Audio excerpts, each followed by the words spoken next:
국내에 계신 스픽스 구독자 여러분 안녕하세요. 오창익입니다. 오늘도 여러분들께 아주 귀한 시간, 귀한 손님과 함께 마련했습니다. 스픽스가 보내드리는 특별 방송 서울시 교육감 후보와 만나는 인터뷰 시간입니다. 오늘은 홍재남 후보 스튜디오에 모셨습니다. 어서 오십시오. 안녕하세요. 네, 아이고 후보님 보자마자 제가 목소리가 튀었습니다. 감사합니다. 지금 그 진보 후보들이 등록을 한 상태죠. 다 하진 않았고요. 몇 분입니까? 서울시 교육감이 되겠다는 진보 후보는요? 지금 현재. 예비 후보로 정식으로 등록한 후보는 제가 첫 번째로 등록을 했고요. 네네. 두 번째로 며칠 전에 각 전 교육감님이 하셨고 광노현. 네. 지금 이제 오늘 뭐 하고 계신 분이 한두 분 있다는 아니 소식이 근데 들리고. 언론에 보면 8분의 진보 후보가 있다고 하는데 네. 경선에 참여하겠다고 의사를 밝힌 분들이 8분입니다. 8명이요? 네.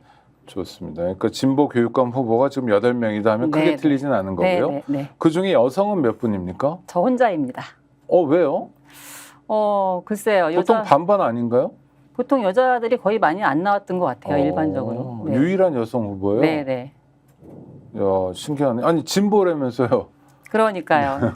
저 혼자 나왔는데, 그래서 제가 그 경선 이제 그 참여 서류 내려갔을 때 제가 다 8분 다 모인 다음에 제가 그랬어요. 보니까 여성이 나 혼자 하네. 그리고 일반적으로 경선할 때 여성에 대해서는 가산점이 있잖아요. 정치 정당에서. 그래 여쭤보고 싶어요. 있어요? 그래서 제가 제안을 했어요. 근데 결과적으로 없어요. 왜요? 그거를 의사를 물었는데 이거 참 제가 난감한데 뭐 사실이니까 말씀드리면 난감한데 아무도 동의하지 않으셨어요. 후보들이? 네. 후보진에서. 그래서 그 경쟁이 세네요. 그래서 제가 자, 그럼 다른 질문. 지금 서울시 교육감 중에 역대 서울시 교육감 중에 여성이 된 적 있나요? 없습니다.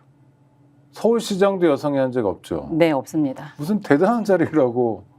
네, 그러니까요. 여성은 할 수 없는 수행할 수 없는 굉장히 어려운 일이 따로 있나 보죠? 저는 그렇게 생각하지 않습니다. 그렇죠. 아니 그 울산 교육감 하시다가 갑자기 돌아가신 분 노욕희 교육감 같은 경우에는 뭐 여러 가지 칭찬이 자자하고 그렇습니다. 사실은 그분의 뜻을 잇고자 그분의 남편이 교육감 선거에 출마해서 울산은 약간 험지인데도 불구하고 당선이 됐잖아요. 얼마나 잘했으면 그렇죠? 네, 맞습니다. 근데 서울은 왜 그렇죠? 서울이 완고한가요? 글쎄 저도 그 원인은 잘 모르겠는데 상대적으로 여성들이 좀 사회로 진출하기가 쉽지 않은 것 같아요. 예를 들어서 학교에서 교사들은 한 80% 정도가 여자 교사거든요. 근데 제가 중학교 이제 공무교장으로 가서 연수를 봤는데 교장들은 80%가 남자더라고요. 그건 무슨 깜짝 놀랐어요. 무슨 상태입니까? 다시 구독자 여러분 들으셨죠? 그러니까 교사들은 80%가 여성인데 교사의 대표 관리자는 80%가 남성이다. 중등의 경우에 초등은 좀 반반 정도 되는데 초등은 뭐 남자 이건 회개한 일이잖아요. 네, 저도 그렇게 생각합니다. 왜 그렇죠? 교육계가? 저는 우리 사회가 아직도 여성들이 뭔가 진출하기에는 그만큼 장벽이 많다라고 생각을 하거든요. 그러니까 평교사는 할 수 있지만 교장은 안 된다 이런 거예요? 안 되는 건 아닌데 그 교장으로 나가기엔 준비를 할 때 굉장히 많은 노력을 기울여야 되거든요. 예를 들어서 뭐 승진하기 위해서 무슨 연구도 해야 되고 지금 상태에서는 시험 준비도 해야 되고 근데 그런 거를 하기에는 여성들이 보통 집에서 아직까지는 가사 일을 많이 하고 있잖아요. 아이들도 돌보고 뭐 아이들도 키우고 그걸 보통 여자들이 많이 분담하기 때문에 상대적으로 굉장히 좀 그런 준비하기가 쉽지 않다. 이런 나라에서 출산율이 높을 까닭이 없다는 생각이 절로 드네요. 네, 그렇습니다. 그런데 심각한 왜곡이네요. 게다가 진보 교육감 단일화 뭐 경선을 앞두고도 여성에 대해서는 가산점도 전혀 없다. 유감스럽네요. 유감스럽습니다. 저도 섭섭했습니다. 저도 섭섭하네요. 아니 왜냐하면 진보는 좀 달라야 되잖아요. 좀 더 가치지향적이고 그래도 한 걸음 내딛고자 하는 의지를 보여줘야 되잖아요. 맞습니다. 그래야 진보가 박수받을 수 있는 거죠. 우리가 뭐 돈을 풀어가지고 뭐 누구의 마음을 사고 이런 게 아니라 가치와 비전을 보여줘야 되는데 다른 남성 후보들 갑자기 서운해지네요. 좋습니다. 우리 홍재남 후보님은 중학교 교장도 하고 그러셨는데 일반 구독자 입장에서는 조금 낯설 수 있어서 자기소개를 조금 해주시죠. 제가 이번에 후보로 나오면서 이름이 남자 이름이라서. 그렇습니까? 재남이잖아요. 김재남 국회의원도 있고 그랬는데. 여자분이신가요? 네네. 네. 정의당 국회의원이었습니다. 네. 근데 제가 이제 강의를 가거나 요청을 받아서 전화가 오면은 첫 번째 하는 얘기가 여성분이었어요? 다 그래서 이름만 보고는 대부분 남자인 줄 알아요. 그래서 저는 그 점이 좀 염려스러운데 제가 이런 이름을 갖게 된 이유는 제가 태어난 데가 강원도 산골 농촌에서 태어났는데. 어디서요? 강원도 춘천 외곽에 있는 시골입니다. 네네. 그런데 딸을 이제 아버지가 결과적으로 7명을 낳았거든요. 맨 막내로 아들을 낳고. 그 고전적인 집안이고 7녀 1남. 네. 그래서 아버지가 아마 제가 셋째인데 둘을 낳고 나니까 제발 좀 남동생 좀 낳아라. 그래서 제 이름이 아우제 사례남이에요. 노골적으로. 네, 대놓고 이름을 지셨군요. 네, 이름대로 가는 건 아닌데. 그래서 넷째가 아들이 나온 건 아니고 넷째도 딸이었고. 아이고, 좋습니다. 하여튼 그래서 강원도에서 나오셔서. 강원도에서 이제 시골에서 중학교까지 다니셨어요. 나오고 고등학교는 춘천 시내로 나오고. 서울 사람들은 거기도 다 시골이라고 보기 때문에. 그렇죠. 농담입니다. 네, 그래서요. 그리고 대학교는 서울에 서울대학교에 지구과학과에 입학을 했습니다. 그래서 교사가 됐는데. 지구과학 교육과. 사범대학에. 사범대학에. 지구과학 선생님이 될 생각이 대학 입학 때부터 있었군요. 네, 제가 지구과학을 굉장히 좋아했거든요. 고등학교 때부터. 대학교로 왔는데 공부를 제대로 할 수가 없었어요. 왜요? 제가 이제 84학년도에 대학을 들어왔는데 그때 1987 그 시대였잖아요.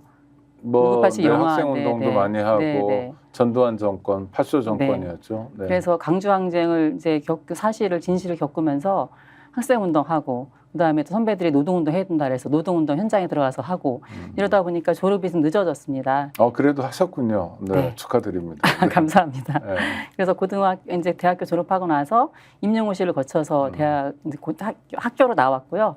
교사를 하다가 교사하면서 혁신학교라든가 학교 교육개혁에 위해서 굉장히 열심히 노력을 했고 그러니까 학생운동하다가 노동운동하다가 교육운동 이렇게 저는 제 인생을 정의하는데 그 과정에서 교육운동하는 과정에서 이제 혁신학교 운동하면서 혁신부장도 맡고 그리고 계속 연상해서 또 제가 혁신학교를 하다 보니까 교사 연구자가 필요하더라고요. 왜냐하면 교수님들이 와서 강의를 하시는데 교사들이 그 강의를 잘 받아들이지를 못하세요. 어떤 의미인가요, 그러면? 이런 거죠. 이제 교수님들이 좋은 딴 세계 얘기하는 거. 그렇죠. 좋은 얘기 하시는데 본인이 해보셨나요? 약간 이런. 제가 웃긴 얘기인데 어제 들었던 얘기. 대학 교수가 코끼리를 냉장고에 넣는 방법 아세요? 모릅니다. 조교한테 시키면 됩니다. 죄송합니다. 그런 식인 선생님들이 조금 계세요, 가끔. 그렇죠? 전 이 얘기를 대학 교수님한테 들었습니다. 맞습니다. 저도 그래서 이제 그때 이제 혁신부장 하면서 교사하면서 아무리 해도 안 되겠다. 이 현장을 잘 아는 사람이 연구도 해야 되겠다. 그래서 제가 50이 넘은 나이에 이제 석사과정과 박사과정을 한국교원대에서 했습니다. 그래서 박사학위도 따시고요. 그럼 박사학위는 뭐로 따셨어요? 어떤 분야를 공부하셨어요? 교육정책학과에 들어가서 거기서 제가 혁신학교 관련해서 이제 학생들이 학습관을 어떻게 실현하는지 할 수 있는지를 가지고 박사학위를 얼핏 들으면 일종의 교육감이 되기 위한 빌드업처럼 느껴지기도 합니다. 그러니까요. 저도 근데 저는 제가 뭔가를 염두에 두고 한 적은 한 번도 없거든요. 그 당시에 교사연구자가 꼭 필요해. 구술을 가지고 있는 좀 교사가 이론까지 깰 수 있어야 된다. 왜냐하면 교사들이 교수님들이 하는 말은 잘 먹히지가 않는다고 해야 되나요? 제가 했는데 말 그대로 정말로 교사연구자가 필요하다고 생각해서 했습니다. 좋습니다. 그냥 평범한 교사는 아니었고 끊임없이 연구하고 또 혁신 작업도 했다고 그러는데 혁신 작업에 대한 이야기 한두 가지만 들려주세요. 그러니까 혁신 학교라는 이제 이름 붙여진 학교들이 있다는 건 우리가 여러 번 들었지만 그럼 이 혁신 학교라는 게 과연 우리 아이들을 어떻게 살리고 또 거기 구성원 중엔 주요하게는 교사들도 있잖아요. 교사들은 어떻게 신명나게 일할 수 있는 구조인지 한두 가지 사례만 들려주세요. 우리 교육의 문제에 대해서는 다들 많이 알고 계실 것 같아요. 그래서 이 아이들이 학교에 와서 다른 곳에 가지 않고도 학교에 와서 자신의 성장을 제대로 할 수 있는 아이들의 성장을 제대로 도울 수 있는 그런 학교를 만들어 보자는 것이 혁신학교의 시작이었고요. 그래서 아이들이 기존의 그런 권위적인 문화가 아니고 아이들이 학교의 주체가 돼서 예를 들어 이제 한 가지 말씀을 드리면 아이들이 중간에 제가 교장을 할 때 뭐 교사할 때도 마찬가지지만 학생들이 중간에 우리 학생 운동회를 꼭 하고 싶어요. 뭘 하고 싶어요? 학생 운동회.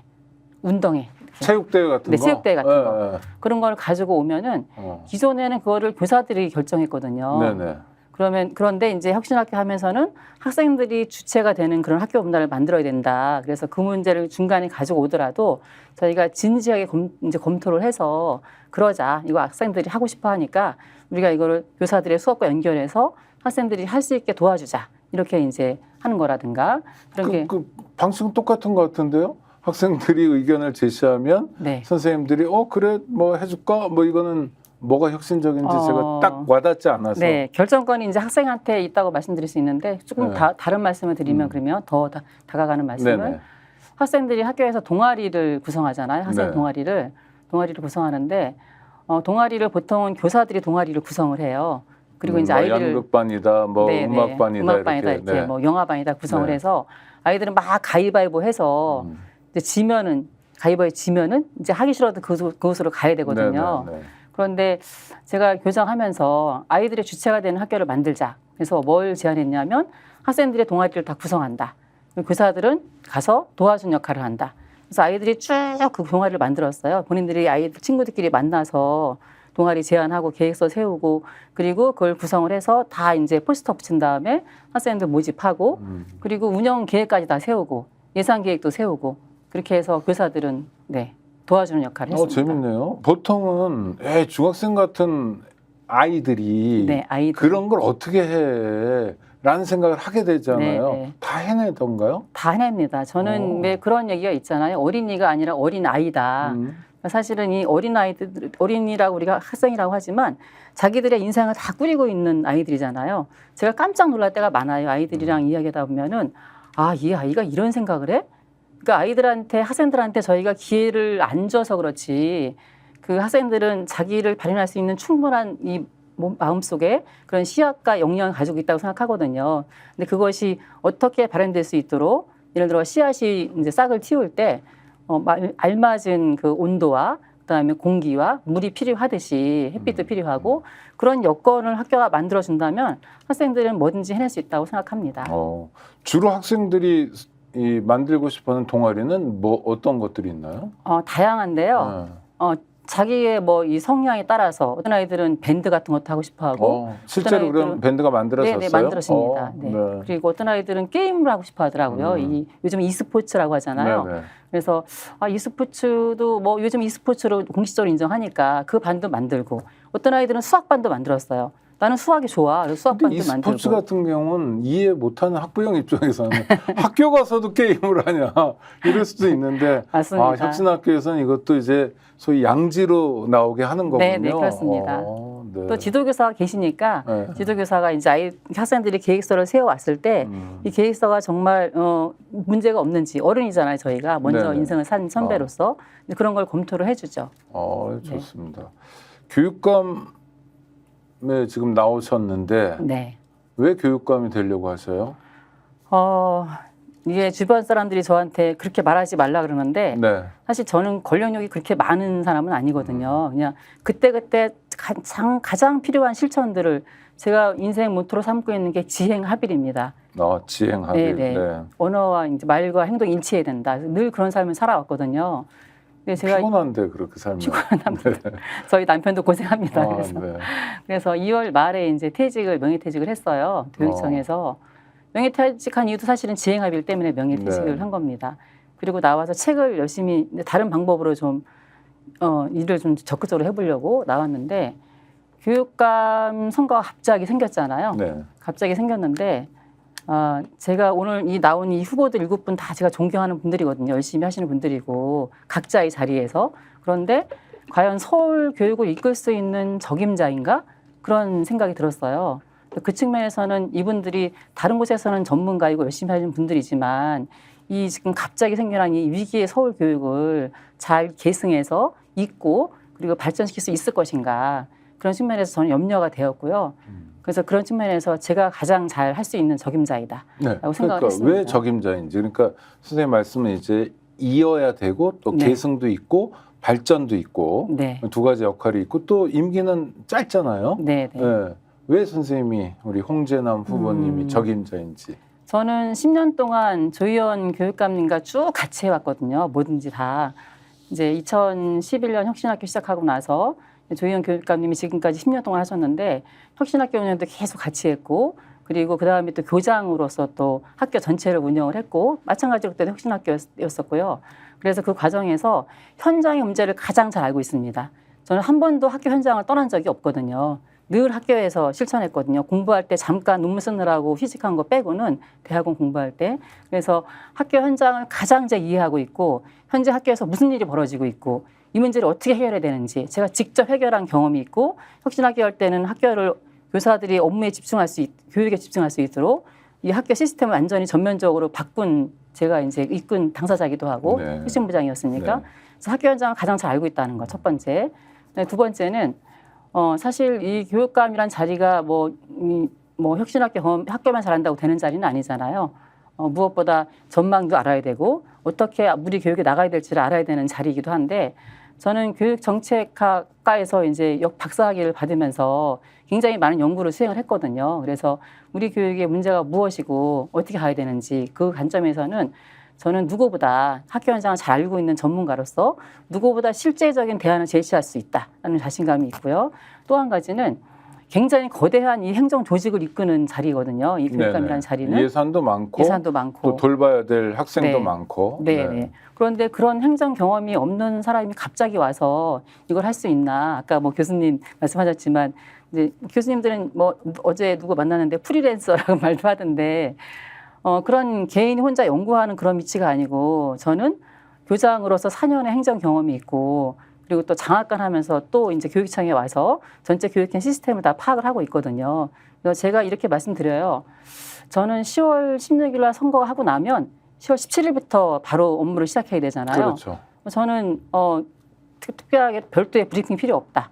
왜냐하면 제가 2월 말까지 교육청에서 근무를 했잖아요. 네. 그래서 현재 이루어지고 있는 정책을 가장 잘 알고 있습니다. 어떤 정책이 이루어지고 있고 또 어떤 정책이 지금 어떤 문제가 있는지 정책을 가장 잘 파악하고 있어서 그리고 시의회에도 제가 이제 몇 번 가보기도 했었고 그래서 의회와의 관계도 제가 잘 이해하고 있고 그래서 누구보다도 바로 지금 가서 이 교육청의 업무를 수행할 수 있고 교육이 나아갈 방향도 잘 알고 있고 현장 전문가이기도 하고 그런 관점에서 제가 가장 적임자라고 생각했습니다. 알겠습니다. 이론과 실무를 겸비했다 이런 말씀인데 네. 지금 이제 혁신학교 하면서 또 교장으로 계시면서 구체적인 문제를 해결하는 역량을 보이기도 했다. 네. 이런 말씀을 주셨는데 한두 가지 사례가 듣고 싶네요. 그러니까 어느 학교에 갔더니 어떤 문제가 있어서 그 문제를 이렇게 넘어서 보았다. 네. 제가 이제 교사, 학생, 학부모 이렇게 좀 짧게 말씀드려볼까요? 네. 교사들은 혁신학교 할 때 어느 학교보다 학교 교사들이 업무에 집중할 수 있게 시스템을 완전히 바꿨거든요. 네. 그래서 교사들이 제가 근무한 학교에서는 공문을 안 해요. 공문 아시나요? 공문이 뭔지? 네네. 온갖 지시가 뭐 교육청에서 뭐 해라 뭐 언제까지 기한 뭐 이런 거죠. 이거 온갖 쏟아져 내려오는데 그거 하려면은 교사들이 수업하다 내려와서 이제 막 그거 보다가 올라가고 막 그러거든요. 근데 제가 근무한 학교에서는 혁신부장일 때도 그랬고 교장일 때도 그렇고 그 모든 공문을 행정사가 전담해서 교감선생님이 할 수 있도록 시스템을 만들어서 교사들은 딱 공문이 오면 이런 공문이 왔어 이렇게 본 다음에 이렇게 제출해 주세요라고 말만 하면 모든 공문 처리는 다 교감선생님과 그리고 그 행정사가 했거든요. 아니 그러면요 질문. 지난번 작년에 서희초 선생님도 뭐 여러 가지 어려움이 있었지만 그 어려움 중에 하나가 과중화 업무도 있었잖아요. 사실이죠? 그 과중화 업무 중에 중요한 거는 공문 처리. 맞습니다. 였는데 그럼 그 혁신의 사례들이 이 확대되거나 서울시 교육청 전반으로 스며들진 않았던 건가요? 그런 것 같아요. 암암리에 많이 스며들긴 했는데 여전히 많이 이제 스며들지 못해서 제가 그래서 그런 업무 관련해서 컨설팅을 많이 다니거든요. 많이 가서 얘기하면 다들 깜짝 놀래요. 이렇게 하는 학교가 있어요? 제가 작년에는 이제 교원대에서 교장 연수에 강사로 갔었어요. 여러 차례 제가 이제 강의 가면서 이런 사례를 소개하면 거기 오신 이제 교감 선생님들이시죠. 연수 오신 거니까 어떻게 그렇게 많은 일을 교사들이 할 수 있느냐. 그럼 제가 얘기를 했거든요. 교사들이 이거 시켜서 하는 거 하나도 없다. 왜냐하면 학교에서 이분들이 교사들은 사실 자긍심이 굉장히 높은 집단이에요. 그래서 뭔가 잘만 하면 그렇죠. 네. 높은 집단이어서 그런 일할 본인들이 스스로 뭔가를 발휘할 수 있는 여건을 만들어주면은 스스로 알아서 굉장히 열심히 하시거든요. 그래서 저는 업무 처리 다 빼주고 이렇게 공문 같은 거 다 빼주고 교장이 적극적으로 일을 하고 제가 일하는 교장이었거든요. 교육계에서도 제가 쓰고 그다음에 뭐 각종 이제 그런 어떤 공모 사업이 오면은 공모 사업 제가 제안한 건 제가 다 하고 교사들한테 업무를 넘기지 않는 거죠. 일하는 교장으로서. 일하는 교장이라는 표현을 2번 연속하시는데 다른 교장들은 뭐 합니까? 군림하는 교장입니까? 뭡니까? 뭐 일을 하시는데. 그러니까 일하는 교장이라고 강조하는 것의 차이점이 뭐예요? 그러니까. 실무를 한다는 거죠. 다른 교장은 실무를 안 하나요? 그냥 결제만 합니까? 보통 그렇습니다. 시키는 거군요. 네, 뭐 보통, 하세요라고? 네, 보통 그렇습니다. 그러면 교사들이 그런 잡무에서 해방되는 게 사실 교육 정상화를 위해서 굉장히 기묘한 과제인데 그러기 위해서 실제로 해보시니 행정사 한 분만 채용하면 됩니까? 아닙니다. 그럼요. 지금 이제 행정사 2분이 계시긴 한데 워낙에 쏟아져 내려오는 양이 절대적으로 많습니다. 네. 교육청과 교육부에서. 그래서 저는 교육청에다 누차 요구를 했거든요. 혁신이라는 것은 뭔가를 새로 만드는 게 아니라 과거에 있던 것을 없애는 것이 혁신이다. 필요 없는 것들을 없애는 게 혁신이다. 그것이 혁신의 시작이다. 이렇게 제가 얘기를 했었거든요. 네. 제가 교육감이 된다면 당연히 가서 첫 번째 할 것이 뭐를 뺄 것인가. 덧셈하는 게 아니라 그거를 가장 먼저 살펴보려고 합니다. 저희는 뭐 NGO긴 한데 저희는 1년에 공문 한 5개쯤 치거든요.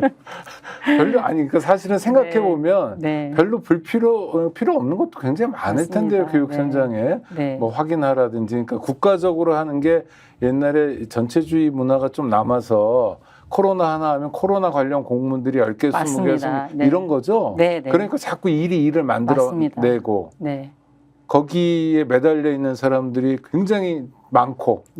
아이고. 그러니까 이런 문화가 제가 생각할 때는 누가 책임을 질 것인가 책임의 문제인 것 같아요.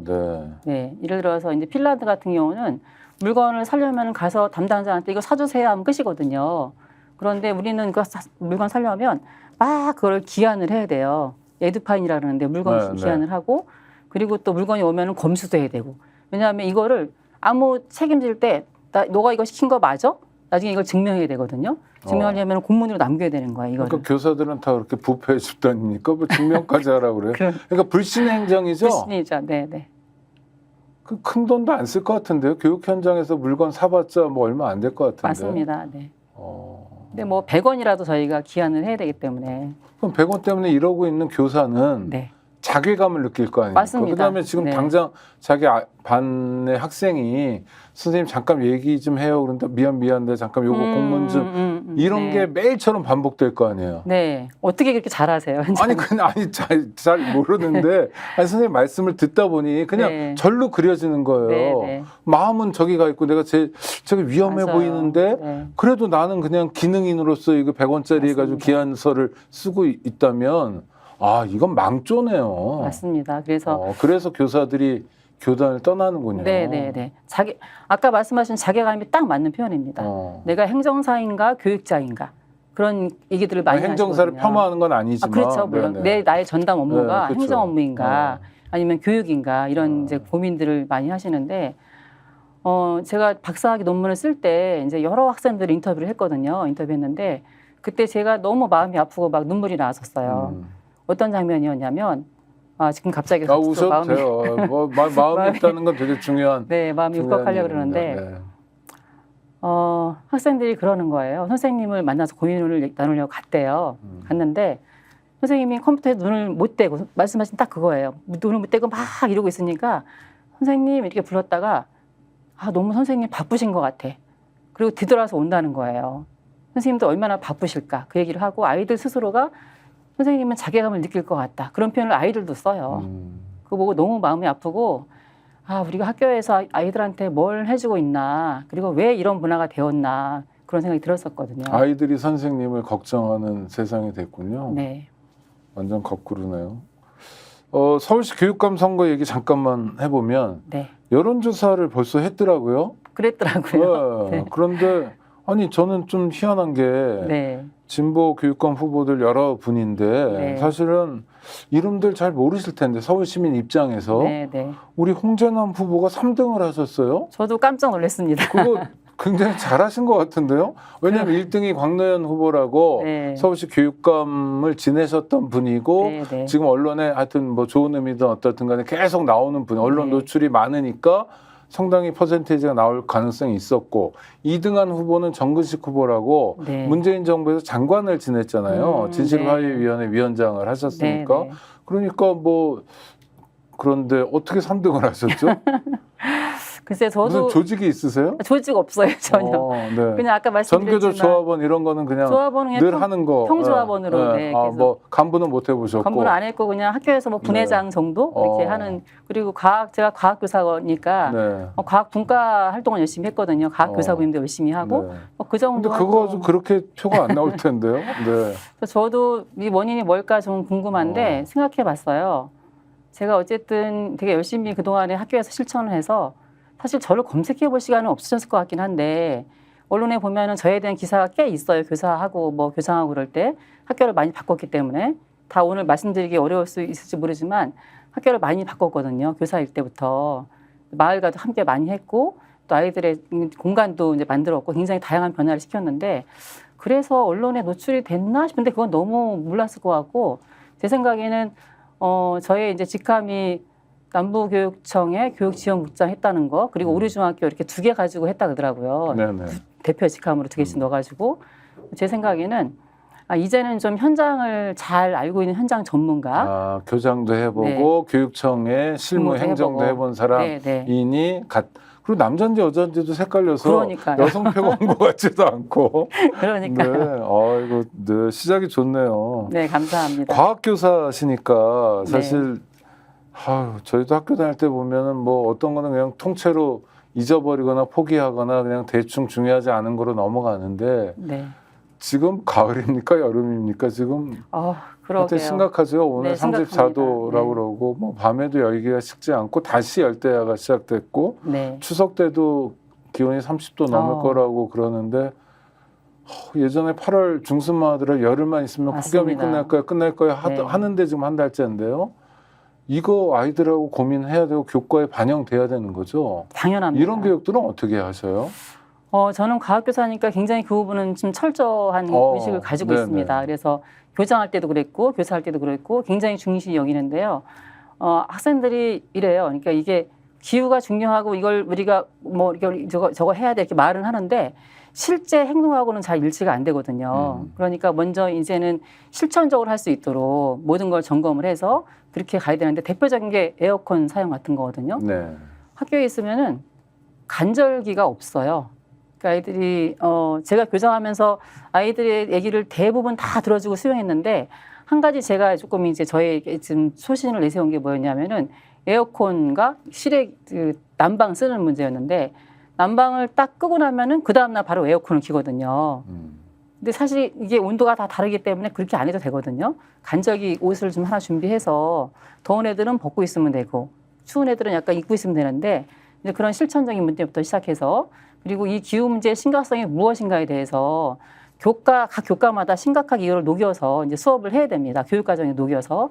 그렇지 않고는 우리 미래 세대가 살아갈 이 미래의 지구의 생태계가 완전히 이제 파괴될 건데 그게 핵심은 뭐냐면 인간 중심의 저는 사고 방식이라고 생각하거든요. 자본주의적인 극히 이제 자연을 마구 개발해서 인간들이 필요하면은 막 그거를 이제 사용하는 그런 어떤 인간 중심의 세계관에서 이제는 이 지구의 모든 생명체와 같이 어울려 살고 뭐 지구 자체가 생명이 있다고 말할 수는 없지만 지구에는 여러 생명체들이 같이 살아가는 것이 지구이고 우리도 인간도 그중에 하나이다라는 그런 존재적인 그 철학적인 관점부터 좀 철저하게 우리가 아이들한테 같이 토론하고 교육하고 해야 되지 않을까. 그러면 그게 교육감 되고 난 다음에 하고 싶은 일 중에 하나입니다. 하겠네요. 네. 그럼 근데 아이들은 기후 위기에 대해서 어느 세대보다 사실 민감하잖아요. 네. 노인들이야 뭐 맞습니다. 좀 있으면 가실 거지만 우리 아이들은 후속 세대는 한참 동안 여기서 살다 가야 되니까 또 기후 위기로 인한 고통이 있다면 후속 세대가 다 그야말로 뒤집어 쓸 텐데 그러면 다른 교과에서 기후위기 수업 같은 것도 하고 네. 뭐 동아리 활동도 하고 네. 구체적인 계획이 있다면 한두 가지라도 평소에 기후위기에 대한 일종의 대응 활동, 대응 교육을 하셨으니까 네. 교육감이 되면 이거 한번 해보겠다 이런 게 있으세요?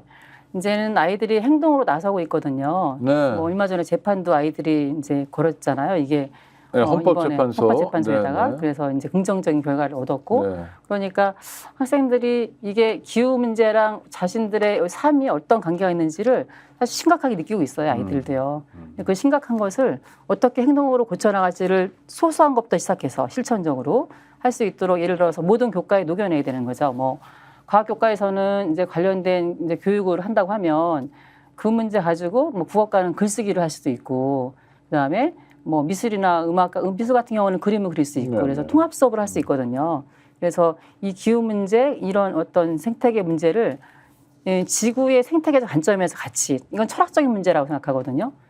철학적 인간이 중심이 아니라 같이 살아가는 공동체적인 이 공간이 지구라는 것을 알 수 있도록 모든 교과에서 그것들을 녹여내서 생명에 대한 존중, 다른 생명에 대한 존중이라든가 그것이 어떤 결과를 만들어 오는지라든가 그런 것들이 활발하게 토론이 되고 실제 가서 이제 현장에 체험도 하고 그런 것들이 다양하게 좀 구성이 돼야 된다고 생각합니다. 네. 저는 과학교사 모임을 계속 해왔거든요. 그래서 네. 연구도 많이 했었고 과학 관련 책도 공저로 쓰기도 하고 그래서 이런 기후 문제 관련 또 열심히 활동하들도 많이 저랑 가까운 친구들도 있고 해서 이제 많이 이제 자문을 받으면서 같이 열심히 꾸려갈 계획입니다. 근데 지난 주말에 기후 정의 행동도 보니까 네. 젊은 분들도 많이 나오셨더라고요. 맞습니다. 그래서 네. 그 토요일날 좀 쉬어야 되는데도 그렇게 나오는 걸 보면 문제로 인식은 이제 조금씩 네. 있는데 아직 국가적 행동이랄까 네. 네. 뭐 방향을 선회한다든지 하는 데까지는 못 이룬 것 같은데 네. 그런 면에서 교육의 역할이 있을 것 같고요. 네. 여성 후보라는 것도 전 중요한 것 같습니다. 저는 사실 8명이면 그냥 기계적 사고인지 모르지만 네. 남성 4명, 여성 4명이 가장 적당한 것 같은데 네. 네. 물론 교육 현장은 여성들이 더 많지만 뭐 3대 5가 됐든 그래야 되는데 7대 1은 좀 그런데 교육감 특별히 여성이 되면 좋겠다라고 말씀하실 수도 있나요? 네. 아니면 여성의 장점이 있다고 말씀하실 게 있나요? 뭐 남성이 돼도 뭐 상관이 없다고 생각하는데 이게 뭐 남녀에 대한 그런 생각은 아니고요. 아무래도 여성 남성이 가지고 있는 그 특징들은 있잖아요. 굉장히 이제 여성들이 가지고 있는 장점이라고 해야 될까요? 이거는 전혀 성차별적인 발언은 아니니까 오해는 하지 말아주세요. 상대적으로 아무래도 이제 좀 섬세한 감정이 있고 그다음에 조금 부드러운 그런 리더십을 발휘할 수 있는 것이 여성들이 가지고 있는 장점이 아닌가 싶은 생각이 들거든요. 그리고 학교 현장은 굉장히 복잡합니다. 여러 가지 뭐 3주체 플러스 그다음에 지역사회까지 4주체라고 저는 표현하는데요. 이런 복잡하다는 것들을 세심하게 관계를 잘 풀어내지 않으면 다 문제가 꼬이기도 하고 문제가 발생을 하거든요. 그런 것들을 섬세하고 그리고 부드러운 그런 어떤 리더십으로 발휘할 수 있는 그런 능력, 역량이 여성에게 더 좀 많이 좀 발휘할 수 있는 여지가 있지 않을까. 아무래도 생각합니다. 남성들은 뭐 차렷 경례 똑바로 해 이런 쪽의 리더십을 많이 갖고 있는 분들이 네. 많죠. 좀 아쉽기도 또 하지만. 예전 분들은 더 그렇고요. 네. 예전 분들 그렇죠. 알겠습니다. 근데 지금 현재 교육 현실은 녹록지 않습니다. 네. 아이들이 죽어간다는 말이 관용적 표현도 아니고 사실이고요. 사실입니다. 네. 심지어 교사도 죽어가고 네. 있습니다. 그게 뭐 서희초 사건이 하나가 불거져서 그렇지 사실 그 선생님 말고도 앞뒤로 네. 비극적인 죽음들이 있는 거고 얼마든지 막을 수 있는 죽음들도 있는데 아이들과 교사가 동시에 죽어가는 이 답답한 교육 현실 어떻게 바꾸시겠습니까? 정말 너무 마음이 아파요. 그 생각하면은 사실 제가 작년에 이제 교육청을 그만둬야 되나 그런 고민을 심각하게 했던 것도 서희초 사건이 좀 결정적인 영향을 줬습니다. 왜냐하면 서희초 사건을 통해서 말은 사건이 서희초 하나였지만 말씀하신 대로 굉장히 많은 문제들이 응축돼 있던 것이 드러난 거거든요. 그래서 이 문제를 해결하려면 우리가 학교 현장에서 한 사람의 힘으로 이게 가능할까? 그런 고민들을 많이 했었어요. 그래서 근본적으로는 좀 사회를 바꿀 필요도 있다고 생각이 들었는데 학교 단위로 돌아가면은 저는 학교 공동체 문화를 회복하는 것 그것이 굉장히 중요하다고 생각이 들거든요. 학생들이 집에서 어려움이 있더라도 학교에 와서 누군가 자기를 지지해주는 한 사람의 교사가 있다면 그리고 교사들도 어려움이 있더라도 이 어려움을 누군가 같이 옆에서 고민을 들어주고 같이 함께 할 수 있는 동료가 있다면 아니면은 관리자가 있다면 그렇다면 이런 비극적인 사건은 안 벌어질 거라고 생각하거든요. 그걸 어떻게 만들죠? 그러면 그건 이제 우리 바람이기도 해요. 네네. 아주 뭐 백척간두 진일보라고 그러잖아요. 진일보 하면 백척으로 떨어져야 되는데도 누군가 뭐 동지가 있거나 사랑하는 사람이 있거나 신뢰관계가 있다면 또 기운도 낼 수 있는 게 삶인데 네. 어떨 때 취약해 보이더라도 근데 그걸 교육감으로서 제도적으로 또 어떤 방침으로 어떻게 실현해낼까 궁금하네요. 저는 이 측면에서는 교장 선생님의 역할이 굉장히 중요하다고 생각하거든요. 그러니까 제가 이제 교장으로 있을 때 민원이 발생하면 제가 가장 먼저 적극적으로 대응했습니다. 저도 굉장히 많은 민원을 받아봤거든요. 악성 민원인도 있었고 네. 초등학교 때부터 굉장히 유명한 악성 민원인이 학교로 들어왔어요.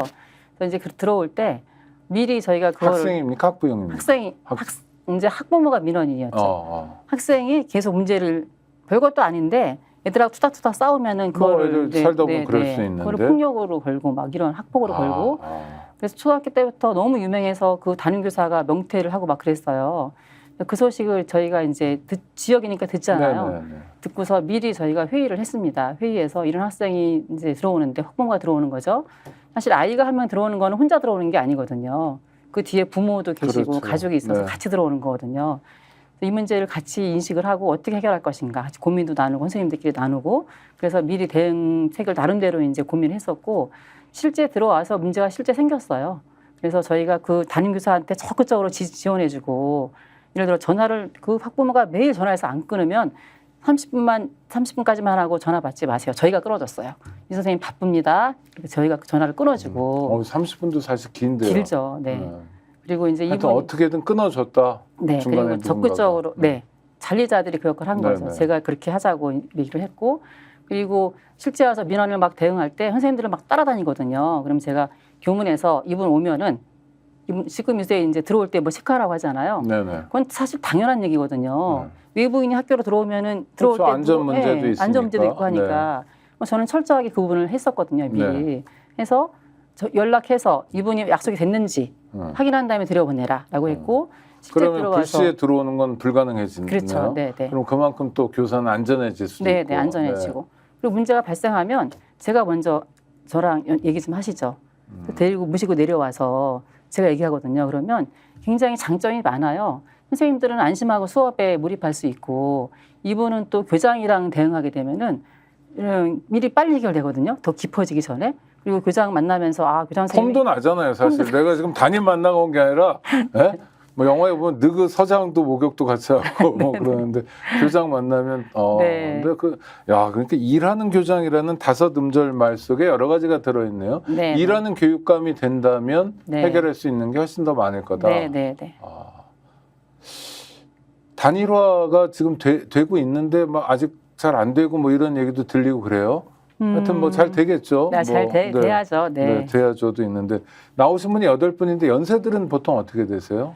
뭐 각 전 교육감님은 거기 이제 올라온 거 보니까 후보 등록하셔서 공개가 되거든요. 근데 70으로 나와 있고 그다음에 나머지는 60대고 여성 후보는 저 혼자인데 50대고 선생님 50대고 네네. 50대 후보는 몇 분이세요? 아직 등록한 사람 중에는 저 혼자인 것 같아요. 예비 등록한 분 중에서는 네. 알겠습니다. 그냥 여쭤봤습니다. 나이가 뭐 아주 중요하진 않고요. 근데 10년 동안 교육감 하신 분은 뭐 50대에서 하시면 60대까지 하고 이런 거니까 중요하지 않은데 질문지 중에 유일한 50대 후보 이렇게 써 있어서 한번 여쭤봤습니다. 애도 키워 보신 거죠? 자기 자식도 다 컸겠네요. 다 컸습니다. 근데 뭐 사교육도 안 시켰다고. 근데 안 시켰다고가 아니라 거의 시키지 않았다고. 거의 시키지 않았다. 근데 거의는 무슨 말입니까? 뭐 예체능 아이가 이제 방과 후에 제가 맞벌이를 하니까 어디를 보내야 되잖아요. 그러니까 뭐 미술학원도 보내고 뭐 음악학원도 보내고 그리고 이제 아이가 중간에 좀 잠깐 이제 그 1년간 어디 갔다 온 적이 있었어요. 아이가 하나인가요? 둘이에요. 둘. 네. 그러면 수학에 좀 떨어져서 한 2달인가 수학학원도 잠깐 보충 삼아 보내고. 근데 이거는 거의 안 보냈다는 얘기는 거의 안 보냈어요, 실제로. 그럴 때 조금씩 이제 정말 불가피할 때 의존하는 것이 아니라 잠깐씩 한 거고. 대치동 구조에는 안 들어가 봤다. 전혀입니다. 네. 그래서 애들은 대학을 잘 갔나요? 뭐 잘 간 거라고 말을 해야 될까요? 애들이 잘 스스로 잘해서 갔는데 그런 얘기를 해요. 어떤 분들이 그 얘기를 하면은 아이들이 워낙 똑똑하니까 잘 간 거 아니야? 그러거든요. 그러니까. 그리고 뭐 엄마가 교사하고 그러면 오직 뭐 잘 가르쳤겠어 어렸을 때부터 탄탄하게. 그러니까 사교육 안 해도 되는 거 아니야? 이렇게 투덜댈 수도 있어요. 그러더라고요. 근데 저는 잘 모르겠어요. 뭐가 이게 계란하고 뭐 닭하고 달걀하고 뭐가 문제냐 하잖아요. 근데 아이들이 스스로 할 수 있게 이렇게 쭉 아이들의 그런 가능성을 믿고서 계속 이제 해줘서 스스로 할 수 있는 능력을 길러주면 저는 할 수 있다고 생각하거든요. 그래서 아이들이 공부도 예를 들어 그랬는데 우리 아이가 둘째 애가 수학을 잘 못했어요. 그래서 수학을 못해서 어떻게 하나 그랬는데 정말 저도 약간 기적 같은 일인데 얘가 고등학교 때도 수학을 이제 고등학교를 사교육을 안 시키는 학교를 보냈거든요. 못 시키는 학교를. 근데 얘가 수학을 잘 못하더니 어느 날 겨울에 사교육을 안 시키는 학교도 있습니까? 네. 사교육을 안 시킨다는 거 각서 쓰고 가는 학교를. 뭐 대안학교 학교 이름을 말해도 되나요? 근데 그럼요. 뭐 대안학교는 아니고요. 분당에 있는 이후학교인데. 거긴 준대안학교죠. 준대안학교죠. 이후학교. 거기는 대안학교, 준대안학교. 그런데 저희 국가교육과정을 똑같이 운영하고 있어요. 운영하고 그 사교육 없이 이제 공부한다는 취지이고 등록금도 똑같아요. 오해하시는데. 이후학교 압니다. 이후 중학교도 압니다. 이후 고등학교를 우리 아들이 갔거든요. 중학교는 아니고. 그랬는데 거기는 사교육도 원래 안 시켰지만 얘가 수학에 계속 2등급, 3등급, 막 4등급까지 내려가기도 하고 안 돼서 안타까워했는데 어느 고2 때인가 겨울방학 때 꼬박 앉아가지고 수학을 파더라고요, 혼자서. 그러더니 1등급으로 올라가더라고요. 아니 그러니까 저는 이후학교는 그래도 부모들이 이후학교에 대한 정보도 있어야 되고 뭐 하여튼 여러 가지 그다음에 뭐 몇 학교 있잖아요. 하여튼 대안학교라고 하긴 어려운데 하여튼 뭐 사립학교인데 공교육 과정에 다 들어와 있는 간디학교랑 또 다르죠. 뭐 산마을 학교도 있고 여러 있는데 풀무학교도 있고 그런 데들은 그래도 특별한 선택을 받은 아이들인 것 같고 이후에 갈 수 있는 애들은 제한돼 있잖아요. 맞습니다. 나머지 아이들을 이제 교육감이 되시면 끌고 가셔야 되는데 걔들은 사교육의 볼모처럼 되어 있는데 이 문제는 어떻게 물론 교육감이 모든 문제를 다 해결하지 못한다는 건 우리가 다 알고 있지만 그래도 조금씩이라도 그 강고한 체제를 무너뜨려야 되는 게 아닌가. 저희 조희영 교육감님이 그 국토 인생을 강조하셨거든요. 국토 인생은 뭡니까? 교육감님 중요 정책이신데 이제 뭐 국제 공동 수업, 그다음에 토론 수업, 그다음에 인공지능 뭐 디지털 활용 수업, 생태 전환 교육 이렇게 네 가지를 근사하네요. 머릿말을 따서 이제 국토 인생이라고 하시는데 저는 토론 수업이 굉장히 중요하다고 생각해요. 아이들이 사고할 수 있는 능력을 길러주는 거 사실 지금 시대에는 이제 이 암기식 수업을 하는 것은 모든 데이터가 다 쌓여 있으니까 그리고 굉장히 빨리 변하기 때문에 어떻게 이거를 자기 것으로 가져와서 잘 활용할 것인가를 배우는 능력이 중요하잖아요. 사고 능력, 응용 능력, 그리고 이거를 자기의 것으로 재구조할 수 있는 능력. 그 능력은 토론을 통해서 굉장히 많은 사고력을 길러야지만 가능하거든요. 그게 이제 미래 교육이 가야 될 방향인 거고. 그래서 그런 토론 수업은 저도 수업할 때 굉장히 많이 했던 수업이거든요. 과학교사 할 때. 그래서 그런 능력을 길러주는 수업을 굉장히 활성화해야 된다. 그래서 그것을 통해서 사교육에 의지하지 않고도 정말 미래 역량을 기를 수 있는 그런 방향으로 갈 수 있도록 적극적으로. 근데 말은 되게 맞는데 토론도 기본적인 역량이 돼야 하잖아요. 같은 모국어를 쓰지만 어떤 경우에 무슨 말을 할 때 어떤 사람은 대부분 지시대명사만 얘기하고 거시기가 거시기해서 거시기했다라든지 그런 경우도 있고 그게 이제 교육 단계를 통해서 또 말도 풍부해져야 되고 그런데 지금 거꾸로 아이들 형편은 뭐 문해력이 너무 떨어진다. 읽고 쓰고가 안 된다. 듣고 말하고도 너무 힘들다. 근데 토론은 그 다음 단계잖아요. 물론 고등학생의 전유물이다 이런 건 아니지만 그러면 그 앞 단계에서 애들 글 가르치고 이런 기본적인 교육의 본령 어떻게 회복하실 건지. 그게 이제 기초학력 문제하고도 관계되는 건데요. 기초학력 문제는 사실 초등학교 때부터 발생하는 거거든요. 그게 점점점 쌓이면 중학교, 고등학교 가라면 더 이상 넘어갈 수 없는 강처럼 돼버리는데 초등학교 때부터 그래서 지금 말씀하신 것처럼 독서 교육, 그런 교육 굉장히 중요하다고 생각하거든요. 기초교육. 초등 단계에서 기초교육이 탄탄하게 될 수 있도록 보조교사 제도 도입해야 합니다. 보조교사 지금 활용하는 학교들도 꽤 있고요. 옆에 이제 어려운 아이들이 있으면 그 아이에 대한 보조 인력이 필요하고 그런 인력들을 통해서 초등학교 때부터 수업 결손이 기초학력 결손이 발생하지 않도록 촘촘하게 아이들을 1대1로 대응해서 할 수 있도록 그런 노력들을 해야 된다고 생각합니다. 중학교에 올라와서도 그 노력은 계속 돼야 되는데요. 가장 기초적인 단계가 초등 단계이기 때문에 초등 단계의 독서 교육, 기초학력을 놓치지 않는 교육들, 문해력 교육들 이런 것들이 집중적으로 이루어져야 된다고 생각합니다. 네.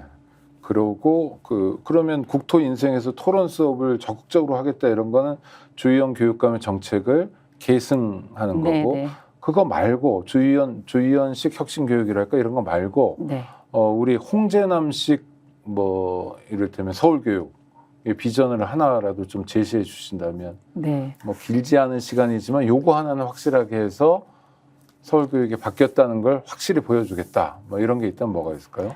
저는 교육이 가능한 학교가 되어야 한다고 생각을 합니다. 지금 선생님들도 그렇고 너무 힘들거든요. 아까 말씀하신 대로 아이들도 너무 힘들고 이 문제는 교육감님도 잘 인식을 하고 계셨어요.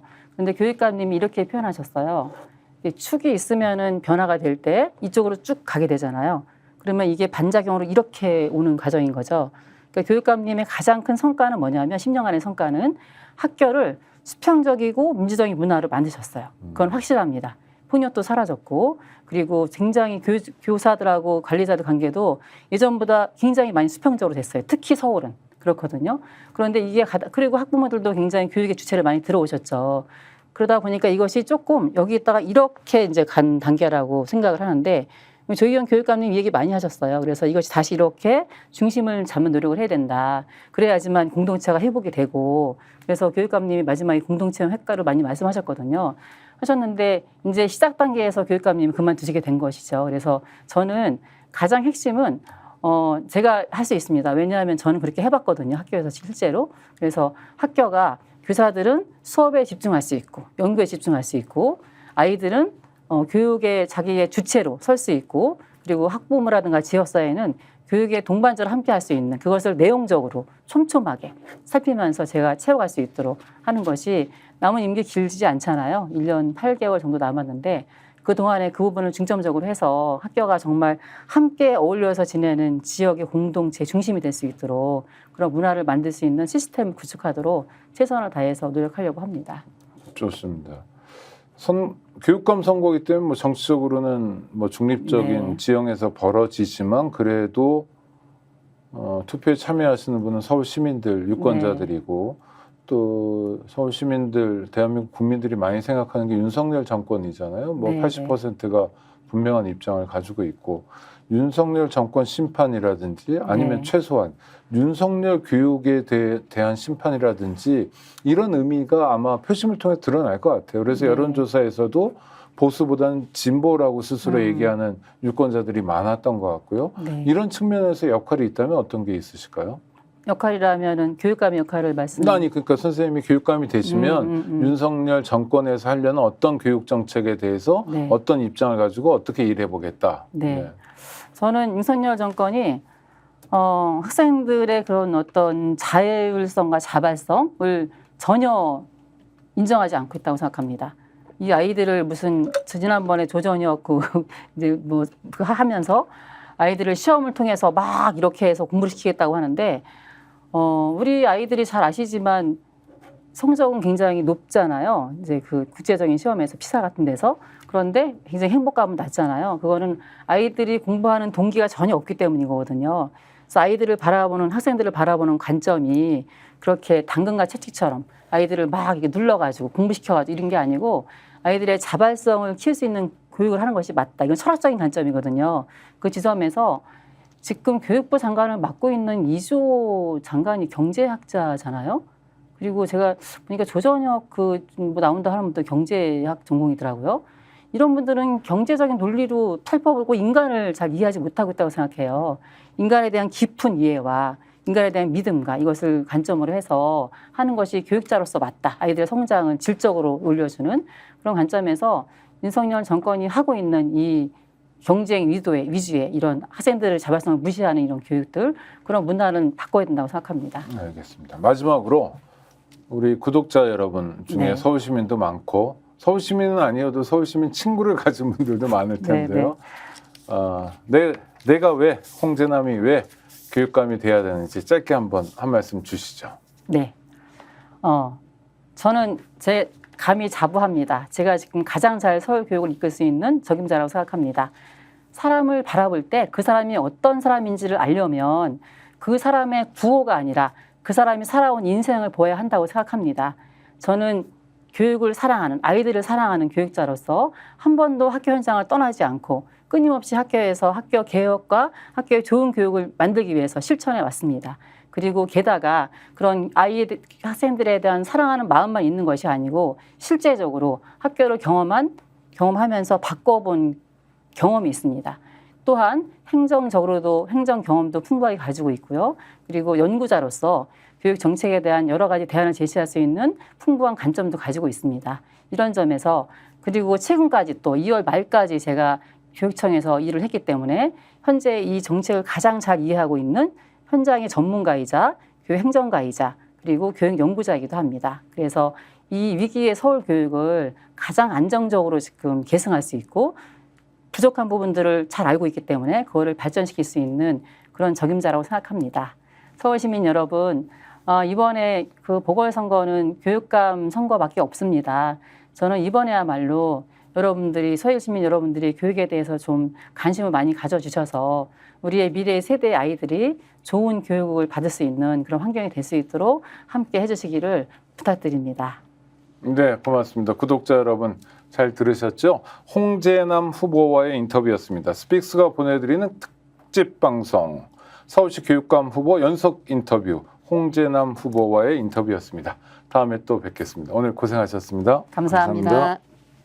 스픽스는 말하는 언론입니다. 대세는 유튜브, 그중에서 스픽스. 좋아요, 댓글, 구독, 알림 설정.